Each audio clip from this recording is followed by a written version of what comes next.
SG Consultancy Services. Study MBBS in Russia, Philippines, Uzbekistan. మరి మొత్తం మామూలుగా అందరూ అదే కదా. ఈ మధ్యలో చెడిపోయిన వాళ్ళు ఇలా మాట్లాడుతున్నారు అంతే. నిజం కాదు అది, అది కరెక్ట్ కాదు, అది ఈగోయిస్టిక్. అది అంటే బ్రో అంటే చెడిపోవడమా? అంటే బ్రో ఏంది అది? బ్రదర్ అంటే దానికి ఓపిక లేదా? అవును. అంత అంత అన్యాయమైంది కదా. బ్రదర్ అంటే ఎంత బాగుంటుంది చెప్పు కదా. తమ్ముడు, అన్నయ్య, సహోదర ఎంత బాగుంటుంది. అన్నగారు నేను అన్నకంటే తాత అయితే నీకు ఆల్మోస్ట్ అంటే అలా అంటే డైరెక్ట్ ఫీల్ అవుతారు అన్నగారు. ఫీల్ అయింది 63 నేను. సార్ మీరు ఏమైనా ఎక్స్ మిలిటరీ అలా ఉన్నారా? ఎవరైనా అన్నారా? అంటే నా నిజమైన మిలిటరీ కాదు. నేను నా లైఫ్లో నేను ఒక డిసిప్లిన్ సిస్టమేటిక్ ఉంటాను. ఎందుకంటే సార్ బియర్డ్ అమేసము ఆ స్టైల్ చూస్తుంటే ఎక్స్ మిలిటరీ ఆర్మీ అక్కడి నుంచి ఏమన్నా వచ్చారేమో. వాళ్ళేమో దేశ భద్రత కాపాడుతున్న సైనికులు, దేశ అంతర్గత భద్రత కాపాడుతున్న పోలీసులు, కుటుంబ భద్రత కాపాడుతున్న పోలీసు నేను. ఇదే మెయిన్. ఎస్ సార్ యాక్చువల్లీ నేను మీ గంప నాగేశ్వరరావు అని యూట్యూబ్లో కొట్టంగానే నాకు ఫస్ట్ సజెస్ట్ చేసినవి కొన్ని బిజినెస్ గురించి చాలా బాగా మాట్లాడే అవన్నీ ఉన్నాయి సార్. నార్మల్గా ఒక నార్మల్ పీపుల్కి ఒక బిజినెస్ మోటివేషన్కి సంబంధించిన ఒక రీల్ కానీ ఏదైనా ఓపెన్ చేస్తే అందరికీ కాదు మనందరికీ వీళ్ళు బిజినెస్ మోటివేషన్లు ఇస్తున్నారు కదా, వీళ్ళు ఏమైనా సంపాదించారా, మనకు చెప్పేది వీళ్ళే చేయొచ్చు కదా అని చెప్పి కొన్ని డౌట్లు వస్తుంది. దాని మీద ఒక క్లారిటీ ఇస్తారా? ఖచ్చితంగా. ఎవరైతే చేసేది చెప్తారో మనసులో నుంచి వస్తుంది, అది ఈజీగా గుర్తుపట్టగలము. ఓకే, ఇప్పుడు మీరు మాట్లాడిన నిమ్మగా ఆపేసాను, ఎందుకంటే అది నాకు యాక్సెప్ట్ కాలపడు కాదు కాబట్టి. ఎవరైనా సరే చేసేది చెప్తే ఈజీ బాస్. చేసేది చెప్పకుండా ఏమో తెలుసా, ఆర్టిఫిషియల్గా ఉంటుంది అది. అది తెలిసిపోతుంది, 2 నిమిషాలు తెలిసిపోతుంది. మనం కింద కామెంట్స్ తెలిసిపోతుంది, వీడు బోగస్ గాడు వీడు మాకు చెప్తాడు అంటారు. సో అదే కాకుండా తన లైఫ్లో సక్సెస్ అయిన పాయింట్స్ కానీ, కోచింగ్ ఉన్న పాయింట్స్, ఒక మెంటరింగ్ ఉన్న పాయింట్స్ తీసుకొచ్చి చెప్తే తప్పకుండా సక్సెస్ అవుతారు. నేను 100,000 మందిని నిలబెట్టాను. ఉద్యోగాలు రిజైన్ చేయించాను ఎంతమందికి, రిజైన్ చేయించాను. ఎందుకంటే తను ఒక టాలెంట్. ఇప్పుడు ఎగ్జాంపుల్ మీరే ఉన్నారు, ఇక్కడ ఎంత శాలరీ వస్తుందో నాకు తెలియదు. ఈ ఎంత శాలరీ చేసినా ఈ కంపెనీ నేమ్ కాపాడుకోదు. ఓకే, ఏదో రోజు తీసేస్తారో లేకుంటే ఉంటుందో. ఈ కంపెనీ మంచిది అనుకోండి, మీరు కూడా మంచి వాళ్ళే. ఎవరి కోసం ఇస్తున్నారు మీ టాలెంట్ అంతా? మీ టాలెంట్ ఎవరికి ఇస్తున్నారు? ఇప్పుడు నేను వస్తున్నా, నా గురించి ప్రిపేర్ అయి ఉంటారు కొద్దిగా. ఎవరి కోసం చేస్తున్నారు? కంపెనీ కోసం కదా. లాభం ఎవరికి వస్తుంది? కంపెనీకి.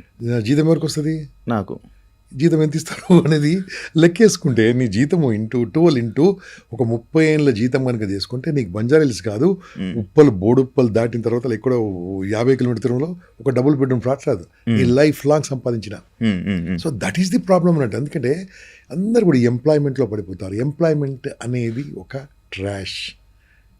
ట్రాష్ అంటే కూడా బాలే కదా, ఒక మ్యాగ్నెట్ లాగా పట్టేసుకుంటుంది అది. ఓకే, ఒక పెద్ద దాంట్లో ఉబ్బిలో దిగిపోతాం. ఎంప్లాయ్మెంట్ అని ఉబ్బి ఎంప్లాయ్మెంట్లో పడితే బయటకు రాలేము. ఇంకా చూడు, నా టైం నేను వాడుకోను అనుకో, నా టైం ఇది. నా మైండ్ వాడుకుంటే నాది, నా మాట నేను వాడుకుంటే నాది, నా ఫోన్ నేను వాడుకుంటే నాది, నన్ను నేను వాడుకుంటే నేను, నన్ను నేను వాడుకోకుంటే, నా ఫోన్ నేను వాడుకోకుంటే, నా టైం నేను వాడుకోకుంటే ఇంకోళ్ళు వాడుకుంటారు. వాడుకున్నాడు ఎంటర్ప్రినర్, వాడుకోబడ్డాడు ఎంప్లాయీ. ఎంప్లాయీస్కి ఎప్పుడు ఏముండదు, అది బానిస. బానిస అంటే లాంగ్వేజ్ బాలేదు కాబట్టి ఉద్యోగి కూడా లాంగ్వేజ్ బాలేదు కాబట్టి ఎంప్లాయీ బాలేకుంటే ఆఫీసర్, ఏం చేసినా కూలోడు ఫైనల్గా. అంతే కదండి. అంటే నేను వద్దను, ఎంప్లాయీస్ కావాలి, మనకు మన దగ్గర పనిచేసే కావాలి. అయితే ఎంప్లాయ్మెంట్ చేయడం తప్పేం కాదు, అనుభవం కోసం చేయండి. ఇప్పుడు మీరు ఇక్కడ చేయండి, start your own channel. Example చెప్తాను, ఓన్ ఛానల్ ఉంది సార్, ఓన్ ఛానల్ నుంచి మళ్ళీ జాబ్. Why job? అక్కడ ఫెయిల్ కావడానికి ఇష్టం లేదు. మీరు కొన్ని రోజులు నిలబడడానికి మీకు ఓపిక లేదు. నిలబడాలి. దానికోసం కాలు కలపాలి. కాదు సార్, ఇప్పుడు మీరు చెప్పింది బాగుంది. మీరు ఏదైతే చెప్పారో మనం ఓన్ ఛానల్ చేయాలి, నడిపించాలి, ఏదైనా ఒక బిజినెస్ మనం రన్ చేయాలి, జాబ్ చేయకూడదు. కానీ నార్మల్ అంటే మిడిల్ క్లాస్ ఎవరైతే ఉంటారో, బిలో మిడిల్ క్లాస్ పర్సన్స్ దగ్గర డబ్బు ఉండదు. అసలే డబ్బుతో చేసేవారు బిజినెస్ కాదు అది. డబ్బు లేకుండా మైండ్తో చేసేవాడు బిజినెస్.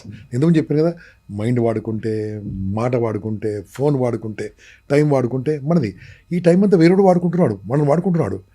ఇప్పుడు మన ముందు మైక్ ఉంది బాస్, మన ముందు అక్కడ కెమెరా ఉంది. ఆ కెమెరా కాస్ట్లీయా, మనం కాస్ట్లీయా? అది 2 లక్షలు ఉంటుంది. ఓకే, మీ కెమెరా 2 లక్షలు ఉంటుంది.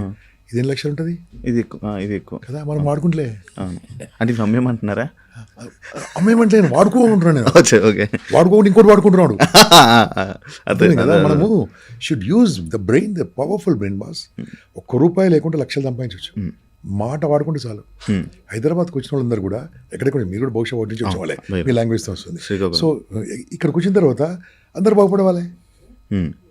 కడుపులో మంట ఉంటే బాగుపడతారు. కడుపులో మంట ఉండాలి, నేను బాయికి రావాలని. ఎంత పెద్ద ఆపర్చునిటీ సిటీ బాస్ హైదరాబాద్, పెద్ద సిటీ కదా, ఎంత చేసుకోవచ్చు. నీకు జస్ట్ నేను ఒక ఎగ్జాంపుల్ చెప్తాను. శివ కదా, ఒక అతను ఇలాగే మీలాగనే మీ వయసున్న అతనే వచ్చాడు.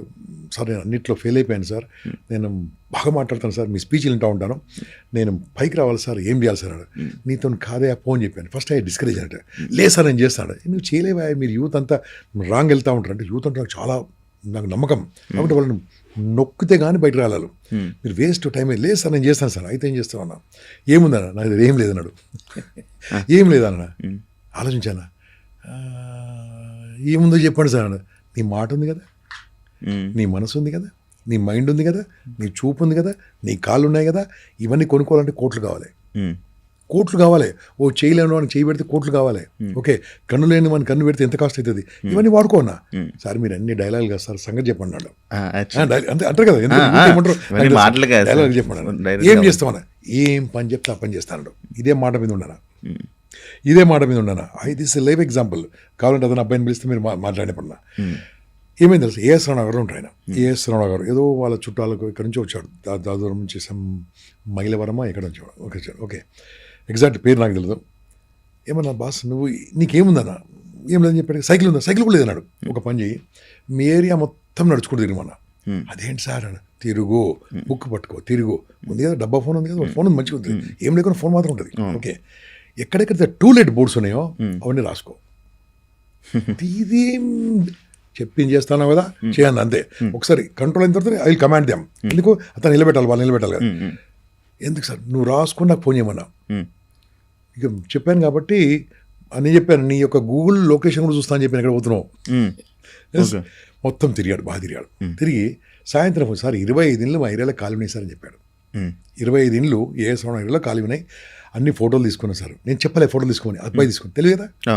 ఇప్పుడు ఏం చేయాలి, కిరాయికి ఉన్న ఇండ్లు చూసావు, కిరాయికి కావాల్సిన కూడా ఉన్నారు, ఇల్లు కోసం వెతుకుతున్నారు. నీ ఫేస్బుక్ ఉందా, ఉన్నది సార్. ఫేస్బుక్ నేను వాడుకుంటున్నాను, నువ్వు వాడుకుంటున్నావు. ఫేస్బుక్ నన్ను వాడుకుంటుంది అన్నాడు. అలాగా ఫేస్బుక్లో పెట్టు, ఏ శ్రవణంలో మీకు ఇల్లు కావాలంటే నాకు సంప్రదించండి, పెట్టమని చెప్పాను. ట్యాగ్ చేయమన్నా, ఏ శ్రవణ కూడా ట్యాగ్ చేయమన్నా, కుషాయి కూడా ట్యాగ్ చేయమన్నాను. ఓకే, ఐటీ ఎంప్లాయీస్ అని ట్యాగ్ చేయమని, ట్యాగింగ్ తెలుసు కదా మీకు, అవన్నీ ట్యాగ్ చేశాడు. సార్ ఇవన్నీ అయితే చెప్పింది అన్న. ఓకే, ఒక 3 days తర్వాత ఫోన్ చేశాడు. Sir I got 6 enquiries sir, ఇప్పుడు ఏం చేయాలి సార్ అన్నాడు. ఆ ఇల్లు ఎవరైతే తీసుకుంటున్నాడో అతనికి చెప్పు, నాకు ½ month రెంట్ ఇవ్వండి సార్. ఎవరైతే ఇల్లు కిరాకిస్తారో అతనికి చెప్పు, ½ month రెంట్ నాకు ఇవ్వాలని చెప్పాడు. ఇస్తారా సార్, అడుగు అడిగాడు. Now is become a real estate broker అయ్యాడు, రియల్ ఎస్టేట్ ఏజెంట్ అయ్యాడు. ఇల్లు ఇప్పించడం నెంబర్ 1. ఇప్పుడు ఆ ఇల్లు ఇప్పించలేదైనా పెద్ద పెద్ద ఆఫీసులు ఇప్పిస్తున్నాడు. ఎంతోమందికి ఆఫీస్ కావాలంటే చాలా కష్టం, ఆఫీసులు ఇప్పిస్తాడు. Is very rich person. Now recently purchased a wonderful car. Okay, how it's possible? ఈ ఐడియా మీరు ఇచ్చిందేనా? నేను ఇచ్చింది. ఓకే, అంటే ఇప్పుడు హైదరాబాద్లో ఉన్న రెంట్లు కావాలన్న మధ్యలో ఒక పర్సన్ మనిషిని బట్టి ఐడియా ఇస్తా. ఇది ఎప్పుడు ఇచ్చారు సార్ మీరు ఐడియా? 3 years అయిపోయింది, 3.5-4 years అయిపోయింది. ఇది 4 years కంటే ముందు నుంచి కూడా ఇది రన్ అవుతుంది కదా సార్? తెలియదు కదా అండి, అతను తెలియదు కదా, ఆయనకి తెలియదు. ఆయనకేం తెలుసు, జాబ్ ఇప్పియండి సార్, జాబ్ ఇప్పియండి sir. Job nonsense. Why don't do? మంచిగా మాట్లాడుతుండు, కష్టపడే తత్వం ఉంది, అది అబ్జర్వేషన్. అది బాడీ లాంగ్వేజ్ అబ్జర్వ్ చేస్తాను. I have the talent. ఈజీగా అయిపోయినా, you can become. Now he has become. కానీ ఇది లైఫ్లో సక్సెస్ అయ్యేది అంటారా? అంటే లైఫ్కి ఒక ఏమంది బాస్, ఆయన చేతికి వెళ్ళి పెట్టుబడి లేదు కదా. అవును, ఆన్లైన్ కలుపుతాడు, వచ్చింది జోలు వేసుకుంటాడు లీగల్గా. అవును సార్, లీగలే. అంటే ఫ్యూచర్లో పనికొచ్చే వృత్తి అది. ఈ ప్రపంచం ఉన్నంత వరకు ఉండే వ్యాపారం పేరు రియల్ ఎస్టేట్. ప్రపంచం ఉన్నంత వరకు, భూమి ఉన్నంత వరకు, భూమి ఉన్నంత వరకు భూమికి డిమాండ్ ఉంటుంది. భూమి ఉన్నంత వరకు భూమి పైన బిజినెస్ చేసేవాడు బాగుపడతాడు. Is having the talent. మళ్ళీ వేరే వాళ్ళకి ఈ ఐడియా చెప్పాను, వాళ్ళతో మాట్లాడడానికి ఏదో వస్తుంది చెప్తాను, అతను మాట్లాడగల కష్టపడి తత్వం ఉంది. I given that business. నా ఓపెన్ ప్లాట్స్ అమ్ముతున్నాడు, బిల్డింగ్స్ అమ్ముతున్నాడు, అపార్ట్మెంట్స్ అమ్ముతున్నాడు, వాళ్ళ మీద కలుపుతూ ఉన్నాడు. ఇప్పుడు ఏం చేశాడు, అన్ని పోర్టల్కి వెళ్ళిపోయాడు, నో బ్రోకర్ డాట్ కామ్ అన్నింటిలో అన్నీ పోస్ట్ చేస్తాడు, వచ్చి చూసుకుంటాడు, ఆయనే ఫోన్ చేస్తాడు, మాట్లాడతాడు. ఇప్పుడు 4 స్టాఫ్ ఉన్నారు, 4 కాల్ ఎగ్జిక్యూటివ్స్ ఉన్నారు.